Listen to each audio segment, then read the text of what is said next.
Hello everyone and welcome back. Today we will be covering the newly added FFAR1, a versatile assault rifle with an extremely fast fire rate. We will be going over its stats, viability, then provide optimal builds for multiplayer and VR. The FFAR1 is a low damage weapon, dealing 24 to 16 damage which will take 5 to 7 shots to kill. This is very similar to the M13. Headshots deal 50% extra damage which allows you to reduce shots to kill in the initial and final ranges by just landing a single headshot. Chest shots deal 10% more damage so you can achieve a 4-shot kill in the initial range with 2 chest shots, but because the arms are there to block it, good luck with that. It is also possible to achieve a 4-shot kill in this second range by landing 1 headshot and 1 chest shot. Like all ARs, the FFAR1 has medium penetration. Range values are nearly identical to the M13, taking 5 shots to kill up to 20 meters, 6 up to 35 meters, and 7 beyond that, so you really shouldn't have much issue in this department. Fire rate is the fastest in the AR class at 909 rounds per minute. This is slightly faster than the M13, and makes missing shots much more forgiving. This combined with the shots to kill gives a TTK of 264 milliseconds to 396 milliseconds, which is slightly faster than average up close, but very good for longer ranges. To make sure it doesn't kill too fast at long range, the FFAR1 has the bullet velocity variable at 950 meters per second. This is slightly faster than the M13, so you won't run into many issues with hit registration. Bullet spread accuracy is decent, having an in-game score of 19 which translates to 6.73 on the 11-point scale.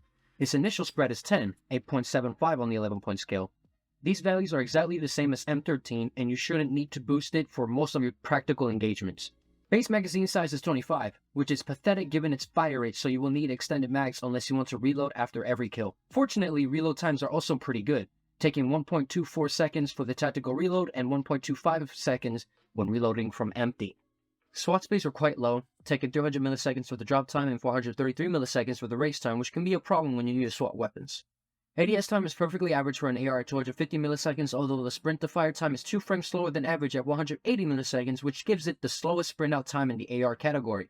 Mobility is somewhat average for ARs at 4.71 meters per second for walking and 6.12 meters per second while sprinting, which is identical to the Kilo 141. Strafing speed is marginally faster than average at 3.01 meters per second, although this can be significantly improved thanks to the BO Gunsmith. In terms of base stats, the FFAR1 performs very similarly to the M13 in terms of range, fire rate, and accuracy, with relatively minor differences like sprint to fire and reload time. Therefore, the FFAR1 plays pretty much identically, and that is as a flex AR. Now to cover the unique attachments, starting with the barrels. The 18.7-inch Cavalry Lancer barrel increases vehicle damage by 88% and bullet velocity by 285 meters per second with no downside. This barrel is strictly meant for Battle Royale where it can quickly blow up vehicles. The 31.2 Ranger barrel increases bullet velocity by 570 meters per second at the cost of negative 0.15 meters per second strafing speed. This is a decent option only if you want to boost bullet speed, but since there are barrels that help outside of bullet speed, this isn't the best choice. The 19.5-inch reinforced heavy barrel increases range by 20% and bullet velocity by 190 meters per second, but it ruins sprinting and strafing speed. This barrel is not recommended as there are other barrels that have similar benefits without severely hurting mobility. The 17.9-inch ultralight barrel noticeably increases movement speed and strafing speed at a relatively low cost of 10% in BSA. This barrel is also not recommended since there are other attachments that improve mobility with no penalty while taking a slot as important as the barrel. The 20.3-inch takedown barrel increases damage range by a colossal 50% at the cost of 0.21 meters per second strafing speed, which is noticeable although it can be partially compensated with attachments such as the Striker foregrip. This is a great option if you want to build the FFAR1 as a main AR. The last barrel is the 19.5-inch Task Force barrel, increasing range by 20%, bullet speed by 285 meters per second, and the upper arm multipliers to 1.1 times at the cost of somewhat sizable increase to the recoil, although given that the FFAR1's recoil is relatively easy, this shouldn't be that big of a deal. This being the only option that increases both range and bullet speed without hurting mobility already makes it the best overall option in terms of barrels. And the improved multipliers is just icing on the cake as it allows you to achieve a 4-shot kill in the initial range without the need for headshots, resulting in an amazing TTK of 198 milliseconds. Another important slot is the magazine slot, and we have several options. The Stanag 44 round mag increases mag size by 19 rounds, which is the largest mag size at the cost of adding 0.12 seconds to your reload time and 2 frames to your ADS time. This is the best overall option as it does the most when it comes to mitigating the issue of the small base mag size. The 38 round mag increases mag size by 13 but adds 0.06 seconds to the reload time, which is barely noticeable. While 38 rounds is still relatively small for its fire rate, this is a good option if you really don't want the ADS time penalty. The jungle style mag reduces reload time by 0.25 seconds, bringing it down just barely under a second. However, it doesn't address the issue of the small mag size, so you can forget about using this attachment. The 38 round speed mag also reduces reload time by 0.25 seconds while increases the mag size by 13 rounds at the cost of 25 milliseconds to the ADS time.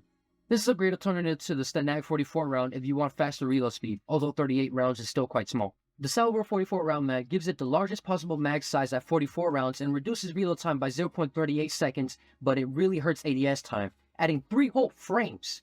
So this is not recommended. The SAS mag clamp gives it the biggest reload time reduction, bringing it down to just 0.8 seconds, and it also adds an additional mag in reserve. This comes at a minor cost of 1 frame extra ADS time. Again, this doesn't increase ammo capacity, so just don't use it. Now that we are done with the attachments, we could talk about the builds. Start with the Task Force barrel for improved range, bullet speed, and multis. The Snag 44 round mag for increased ammo capacity. Bandit Steady Stock and Serpent Wrap for improved handling and mobility. And finally, the agency suppressor for what is effectively free sound suppression and vertical recoil reduction. Alternatively, you can swap out the stock for striker grip and Serpent Wrap for speed wrap. This will give you better sprint speed and hipfire spread at the cost of straight and sprint to fire speed. When it comes to its performance in BR, the FFAR1 is alright. Due to its good close-range TTK and hipfire accuracy when paired with attachments, it is best used as a close-range secondary, but because it uses heavy ammo, pairing this with an LMG or another AR will result in some situations where you burn through your ammo reserve. It is still outclassed by the Type 25 in terms of being a sniper support, but if you really want to use it in BR, start with the Task Force barrel for the improved multipliers, Snag 44 round mag for the largest mag size, 5MW combat laser for improved hipfire, Serpent Wrap to cancel the ADS time penalties from the other attachments, and the Marathon Star for sprint to fire. For the mods, use hipfire boost, long range, and extended mag. To summarize, the FFAR1 is easily one of the best flex ARs due to its combination of forgivable fire rate, good overall TTK, great attachments from the BO Gunsmith, rewarding multipliers, and enough accuracy to be used at most ranges. All of these make for a phenomenal all-purpose weapon with very little downside. You could think of this as a better version of the M13 or a more aggressive Krig. And that covers everything there is to know about the FFAR. What are your thoughts on this weapon? Do you think this will be a mainstay in your loadouts? Feel free to let us know in the comments, and if you found this video helpful, be sure to leave a like and subscribe. Going dark.